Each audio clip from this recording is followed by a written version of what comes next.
Sekarang 4 wanita ahli neraka. Yang pertama, istri yang lisannya tajam, senantiasa mencaci dan menyalahkan suaminya. Bila suaminya gaib, maka ia berkhianat. Dan bila sedang di rumah, maka ia terus menyakiti suaminya dengan lisannya. Jadi harusnya hati-hati. Lalu memang ini peringatan, ini bukan untuk bahan olok-olokan, tapi memang harusnya hati-hati. Dan apapun yang suami tidak suka, maka harus hati-hati. Bapak Ibu tahu kenapa Khadijah radhiyallahu anha dapat jaminan istana di surga. Jadi pernah satu kali Khadijah radhiyallahu anha saking cintanya dengan Nabi SAW dan taunya bagaimana taat dengan suami, sampai tidak pernah Khadijah radhiyallahu anha mendahului perkataan Nabi SAW. Tidak pernah. Nabi kalau sudah bicara baru Khadijah jawab. Tidak pernah Khadijah lebih dulu bertanya. Itu jadi dia selalu lakukan itu. Kemudian yang kedua, Khadijah tidak pernah angkat suaranya dengan Nabi SAW. Kalau intonasi suara Nabi misalnya kalau kita kasih angka 6, Khadijah pasti 5 atau 4. Tidak pernah di atasnya. Dan saking pekanya sampai Khadijah bisa faham dari raut wajah Nabi dan dari bahasa tubuh beliau kalau beliau butuh makan atau butuh minum. Satu waktu pernah dalam hadis Bukhari, dan ini sebab dapat jaminan surga, pernah Nabi SAW lagi duduk bersama Khadijah, lalu Nabi SAW duduk dengan posisi Khadijah tahu kalau itu butuh makanan. Maka Khadijah nggak banyak bicara, mengatakan, saya akan ke dapur, lalu dia pergi ke dapur, urusin makanan kesukaan Nabi SAW. Nabi pun tidak tahu kalau dia lagi bawa makanan sebenarnya. Jadi ini saking pekahnya. Begitu Khadijah lagi mau datang ke kamar, Jibril datang dari langit alaihissalam, dan Jibril berkata, hai Muhammad, sebentar lagi istrimu Khadijah akan datang. Sampaikan salam Tuhannya. Allah kirim salam sama Khadijah. Dan salamku juga. Jibril kirim salam. Ini lihat ibu-ibu luar biasa. Salamku juga sama dia. Dan sampaikan kepadanya berita gembira. Kalau dia akan dapat istana di surga. Gara-gara apa? Pelayanannya sama suaminya nih. Istana di surga yang terbuat dari mutiara dan tidak ada keributan di dalamnya. Kenapa tidak ada keributannya? Karena memang luar biasa. Khadijah pun tidak pernah buat ribut dalam rumah tangganya. Maka Allah berikan itu.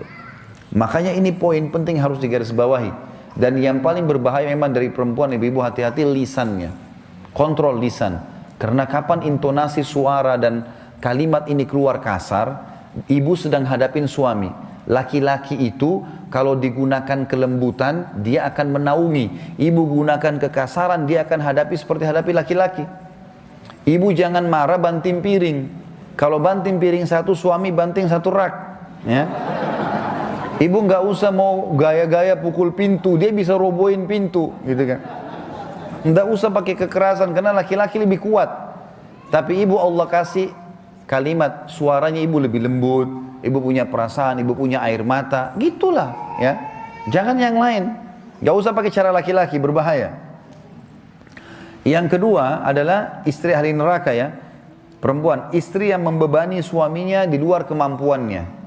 Ibu tahu nggak, subhanallah, ada penelitian Bapak Ibu sekalian, banyaknya terjadi masalah, laki-laki yang koruptor, ada masalah apa segala, di belakangnya istrinya. Penelitian itu, secara global persentase terbesar laki-laki yang buat kriminal dan kesalahan di belakangnya ada istrinya. Istrinya tidak tampil di lapangan, tapi istrinya merongrong dia sehingga dia melakukan kriminal itu. Ini tidak semua ya, tapi dominan persentase di atas 90% gara-gara itu. Subhanallah, sabda Nabi ini nggak mungkin salah. Maaf, saya minta waktu sedikit lagi ya. Yang ketiga, istri yang tidak menutup dirinya, juga auratnya dari lawan jenisnya, dan keluar rumah dengan membuka aurat. Jadi ini juga termasuk ahli neraka. Yang terakhir, yang keempat, istri yang tujuan hidupnya hanya makan, minum, tidur, yang tidak punya keinginan untuk mendirikan sholat, mentaati Allah, Rasulnya, dan juga suaminya. Jadi misalnya sibuk di depan TV, suaminya datang, mana makanan? Tuh di meja makan. Sholat, sebentar aja sholatnya. Gara-gara sinetronnya, gara-gara filmnya, gitu kan. Maka ini ahli neraka ini, hati-hati. Ya. Kemudian ada hadis yang lain, kata Nabi SAW, kita sudah selesai tadi 4 ahli neraka, 4 ahli surga. Hadis yang lain, tidak ada seorang istri pun yang meninggal dunia, lalu suaminya ridho kecuali ia pasti masuk surga. Ada jaminan di sini.